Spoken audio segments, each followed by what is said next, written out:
It might surprise you, but the original Game Boy and Game Boy Color have an absolutely massive library of over 1,500 games between them. Sure, some of them are just fillers, while others are region specific, but the collector in me is meant to have acquired quite a few of them over the years.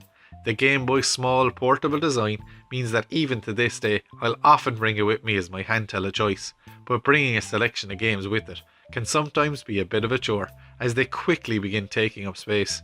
Maybe we've been spoiled with the ability to download games directly to modern handhelds, but having to quarter fill my bag just to have a selection of games has grown quite tiresome over the years. There are solutions for this, however. I could emulate them on another device, something that never seems quite right. I could buy a cheap multi-cart, but again these don't always have the games that you would like on them. Or the most expensive and probably best option, buy a flashcart and manually put all my desired ROMs on the SD card. Everdrives are not a new phenom by any means, and if you like playing the games you own and love on their intended hardware without having to physically swap cartridges to do so, they're an absolute revelation. What can be a sticking point, however, is their price. For the Game Boy and Game Boy Color alone, there are currently 3 models, all with varying abilities, ranging from $59 right up to $129, available directly from their creators' online store. I bought the higher priced X7, purely to have the extra functionality it has over the X3 and X5, and have to say, I've never had an issue with it apart from its price. It all adds up. There's the price of the cart, price of shipping, and you still need to buy an SD card. There is, however, a much more wallet-friendly alternative in the oddly named Jack DIY GB GBC Game Flash Cartridge China version. It currently comes in at a budget price of $55, which includes free shipping, and I was sent one to review, so let's check it out. The first thing we notice apart from the tacky label on the front is that it comes with a free SD card. It also has a lovely warning in Chinglish on the back, telling us this product cannot be any firmware upgrades. Upgrade will cause damage. But aside from that, and the Jack DIY logo underneath, it looks suspiciously like an Everdrive cart. Powering it on seems to confirm this completely, right down to the About section of the main menu, listing the Everdrive's creator's name, email and website as contact details. The next thing worth addressing is the free SD card. I've used this flashcart for a few weeks to get a real feel of its capabilities and properly test it, and can confirm that the SD card comes fully loaded with Game Boy, Game Boy Color ROMs and the cart's software already on there.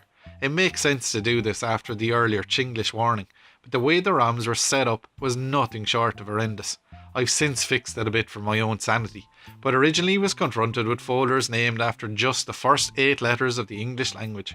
You'd probably think these ROMs in these folders would correspond to the letter attributed to them, but it seems as if they were just randomly dispersed in chaotic fashion. It also struck me that there might be some 8-folder limitation on the SD card, but no, since fixing it, it turns out it was just down to sheer laziness. Everything you need from the base level Everdrive X3 is supposed to be here, except for the option to upgrade the firmware. Your save files are stored within the EDGB save folder and all ROMs within the GB ROM folder. These are accessed by pressing B in your Game Boy, with A acting as a back button. Left or right on the D-pad can also be used to skip through pages at a time, which can speed things up if your SD card is packed full of ROMs like this one. When you found the game you desire, simply select it by pressing B and then B once more on load and start, and your game will begin.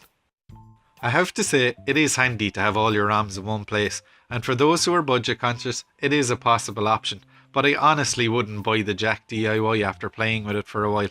At the end of the day, it's a clone of a product that's already still widely available, and in the Everdrive's defence, that's upgradable. I also had issues with the games not always loading the first time. Instead, I'd have to cycle off my Game Boy and or remove the flashcart before trying again a little while later. This kind of defeats the purpose of a flashcart in general, and the access to instant portable gaming that the Game Boy has represented for all these years. Sure, the X3 is slightly more expensive at $59, but in my opinion is a far safer option, as I've never had an issue with the Everdrive I have. Feel free to make your own decision though, and I'll put a link for both in the description below.